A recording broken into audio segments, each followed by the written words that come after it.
Revision everything में एक बार फिर से आप लोगों का बहुत बहुत स्वागत है। तो कैसे आप लोग? आई होप आप सब बहुत ही अच्छे होंगे। देखिए, इसके पहले हमने जहांगीर के बारे में पढ़ लिया है, तो आज हम देखेंगे शाहजहां के बारे में, जिसका अन्य नाम खुर्रम था। ठीक है, देखिए, दक्षिण भारत विजय के बाद जहांगीर ने खुर्रम को शाहजहां की उपाधि दी थी। शाहजहां का जन्म 5 जनवरी 1592 को जगत गोसाई के गर्भ से हुआ था। जगत गोसाई वही है जिसने जहांगीर से परेशान होकर सुसाइड कर लिया था। ठीक है, 1612 ईस्वी में शाहजहां का विवाह आसफ खान की पुत्री अर्जुमंद बानो बेगम से हुआ, जिसे मुमताज महल कहा गया है। तो देखिए, अर्जुमंद बानो बेगम कौन थी? तो अगर आप लोगों ने नूरजहां के बारे में अच्छे से पढ़ा है, तो जो आसफ खान है ये नूरजहां के भाई थे। तो जो अर्जुमंद बानो बेगम थी ये नूरजहां की भतीजी है। ठीक है, 1611 ईस्वी में नूरजहां का विवाह जहांगीर से हुआ और 1612 ईस्वी में उसके बेटे शाहजहां का विवाह अर्जुमंद बानो बेगम से हुआ। बताइए, दादा का 1 साल पे अगर बच्चे हुए तो पिता कौन है दादा कौन है कंफ्यूज हो जाएंगे। 1611 ईस्वी में उनका विवाह हुआ, 1612 ईस्वी में इनका विवाह हो गया, इनके पुत्र का। फिर आगे है कि शाहजहां ने इसे मल्लिकाए जमानी की उपाधि दी। तो ये इस उपाधि को याद रखिएगा, क्योंकि देखिए, मरियम उज जमानी पूछा जाए तो मरियम उज जमानी जोधाबाई का नाम था, उन्हें उपाधि दी थी अकबर ने। जबकि मल्लिकाए जमानी की जो उपाधि है वो अर्जुमंद बानो बेगम को मिली हुई है, या फिर जिनको आप मुमताज महल कह सकते हैं। ठीक है, मुमताज महल की 14 संतानें हुई। 1631 ईस्वी में 14वें संतान के जन्म के समय ही उनकी मृत्यु हो गई। 14 संतानों में केवल 7 संतानें ही जीवित बची हैं। यानी कि जो ये अर्जुमंद बानो बेगम थी, जिनको जहाँ आप लोग जानते हैं, इनकी कुल 14 संतानें हुई, लेकिन 14 संतानों में ही केवल 7 संतानें ही बची हुई हैं। उनमें कौन कौन थे? सबसे पहले दारा सिको, शाह सूजा, औरंगजेब, मुराद बख्श, और 3 बेटियां थी जिनमें जहां आरा, रोशन आरा और गौहन आरा थी, उनकी 3 बेटियां। फिर उसके बाद है मुमताज महल की कब्र पर ताजमहल बनाया गया है।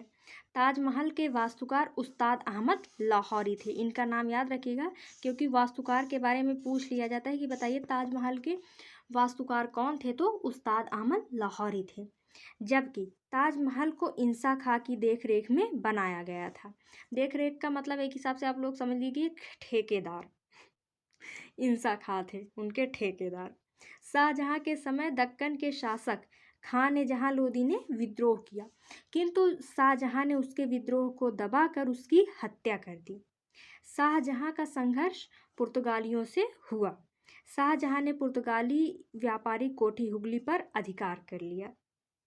फिर उसके बाद है कि शाहजहां का 6वें सिख गुरु हरगोविंद सिंह जी के साथ अच्छा संबंध था। अब देखिए, इन्हीं के पिता का जो चौथे सिख गुरु थे उनके साथ गड़बड़ी चल रही थी। जहांगीर ने उन्हें फांसी दे दी और अब इनका 6वें सिख गुरु हरगोविंद जी के साथ अच्छा संबंध है। तो देखिए, जो सिख गुरु लोग थे वो बहुत ही सहिष्णु थे। उनका वो अपने मन में बैर किसी भी बात का नहीं रखते थे। ठीक है, इसीलिए उनका अच्छा संबंध था उनके साथ। फिर उसके बाद है कि शाहजहां ने 1648 में दक्षिण भारत अभियान शुरू किया। उसने दक्षिण भारत अभियान की जिम्मेदारी औरंगजेब को दे दी। इसके पहले ये खुद दक्षिण भारत अभियान कर रहा था, लेकिन वर्तमान में जब ये शासक बन गया तो इसने दक्षिण भारत जीतने की जिम्मेदारी औरंगजेब को दे दी। ठीक है, औरंगजेब ने बड़ी ही कुशलतापूर्वक अहमदनगर, बरार, तेलंगाना तथा खानदेश को जीत लिया। अब आप लोग सोच रहे होंगे कि खानदेश को तो अकबर ने भी जीता था, बरार को भी जीता था, तो ये बार बार ऐसा क्यों रहा? क्योंकि देखिए, वहाँ पे वो लोग बार बार विद्रोह कर देते थे और ये लोग फिर से उन्हें अपने अधीन करने के लिए युद्ध चल देते थे। ठीक है, इसीलिए एक ही जगह पर कई बार युद्ध किया गया है, एक ही जगह के लिए। फिर उसके बाद है कि बुंदेला सरदार जुझार सिंह ने शाहजहां के विद्रोह कर दिया, किंतु शाहजहां ने विद्रोह को दबा दिया। यानी कि जो बुंदेला सरदार जुझार सिंह थे, इन्होंने शाहजहां के खिलाफ विद्रोह कर दिया और शाहजहां ने उसके विद्रोह को दबा भी दिया। शाहजहां के समय अफगानिस्तान तथा मध्य एशिया पूरी तरह स्वतंत्र हो गया। देखिए, जहांगीर के समय से ही वहाँ पर विद्रोह शुरू हो गया था, लेकिन जब शाहजहाँ का शासनकाल आया तो वो सारी काबुल, कंधार ये सब पूरी तरीके से स्वतंत्र हो गए। ठीक है। शाहजहाँ ने अपने कर्मचारियों को वार्षिक वेतन के स्थान पर मासिक वेतन देना प्रारंभ किया। देखिए, मुगल अगर हम सल्तनत काल की बात करें तो इल्तुतमिश ने इक्ता व्यवस्था शुरू की थी, लेकिन उसके बाद अलाउद्दीन खिलजी ने नगद वेतन देने की शुरुआत की थी, लेकिन वो वार्षिक वेतन देता था। लेकिन जो ये शाहजहाँ हैं, इन्होंने मासिक वेतन देना प्रारंभ किया। तो तीनों पॉइंट इंपॉर्टेंट है कि मासिक वेतन किसने दिया, तो शाहजहाँ ने दिया। वार्षिक वेतन कौन देता था, तो अलाउद्दीन खिलजी देता था। और इक्ता व्यवस्था किसने शुरू की, तो इल्तुतमिश ने शुरू की। तो तीनों पॉइंट को आप लोग याद रखिएगा। ठीक है। फिर है, शाहजहाँ के समय को स्थापत्य कला का स्वर्ण काल कहा जाता है, क्योंकि इसमें वास्तुकला के क्षेत्र में बहुत से इमारत बनवाए हैं, जैसे दिल्ली का लाल किला, दिल्ली का जामा मस्जिद, आगरा का ताजमहल, आगरा के लाल किले में मोती मस्जिद और लाहौर में शीश महल। तो अगर आपसे पूछा जाए कि मुगल काल में स्थापत्य कला का स्वर्ण काल किसे कहते हैं, तो शाहजहाँ के काल को कहते हैं। स्थापत्य कला का क्या अर्थ होता है, बिल्डिंग निर्माण की कला, यानी इमारत बनाने की कला, उसी को स्थापत्य कला कहते हैं। तो शाहजहाँ ने बहुत सारी इमारतें बनवाई है, जिसमें एग्जाम्पल में तो है ही कि दिल्ली का लाल किला, दिल्ली का जामा मस्जिद, आगरा का ताजमहल, आगरा का लाल किला में मोती मस्जिद।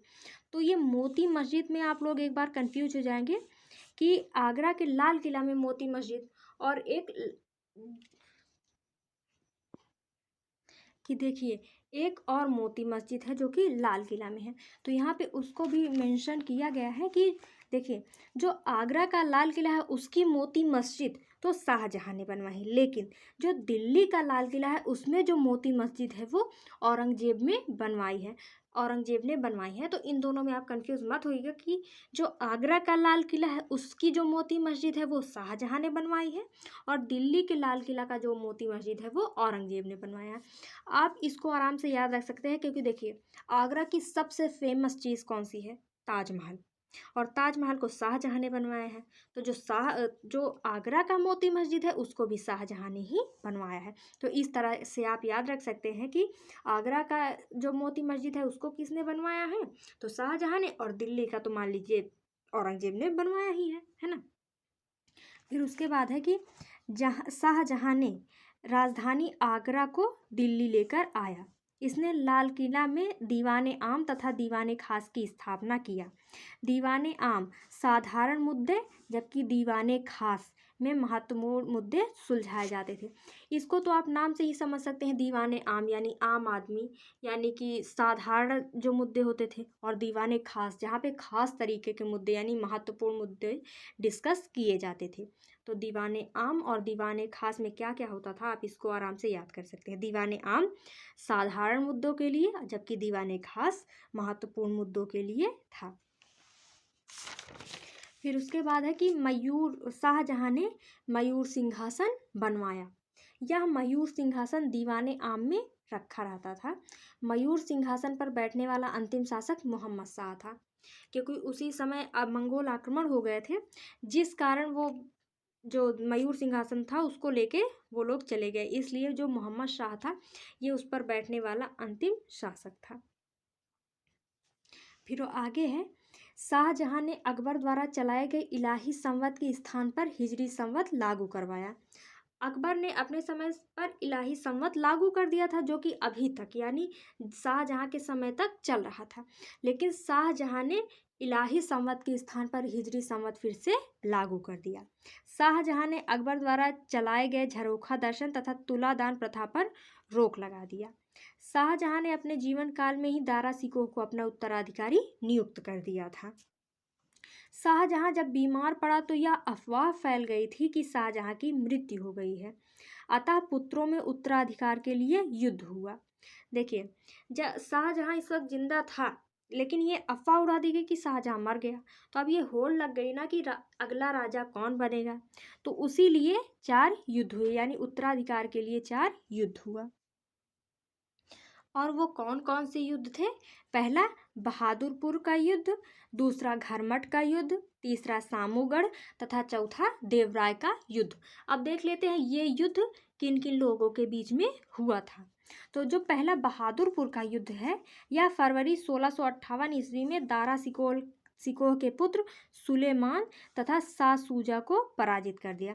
यानी देखिए, ये पहला जो युद्ध था इसमें शाह सूजा और दारा सिकोह के मध्य हुआ, लेकिन दारा सिकोह की तरफ से सुलेमान युद्ध कर रहा था और इसमें शाह सूजा पराजित हो गया। फिर उसके बाद अगला है घरमट का युद्ध। यह युद्ध अप्रैल 1658 ईस्वी में औरंगजेब एवं दारा सिकोह के बीच हुआ, जिसमें औरंगजेब जीत गया। तो जो दूसरा युद्ध हुआ वो भी किसके किसके बीच में हुआ? औरंगजेब और दारा सिकोह के बीच। देखिए, दोनों युद्ध दारा सिकोह के साथ ही हुए हैं, क्योंकि शाहजहां ने ही दारा सिकोह को अपना उत्तराधिकारी घोषित कर दिया था। तो सभी भाइयों की दुश्मनी देखा जाए तो दारा सिकोह से ही हो गई। इसीलिए बहादुरपुर के युद्ध में दारा सिकोह का सामना शाह सूजा से हुआ। उसके बाद दोबारा घरमट के युद्ध में दारा सिकोह का ही सामना औरंगजेब से हुआ और इसमें औरंगजेब जीत गया। सामूगढ़ का युद्ध 1658 ईस्वी में औरंगजेब एवं दारा सिकोह के बीच हुआ। औरंगजेब जीत गया और इसी में उसने राज्याभिषेक करवाया।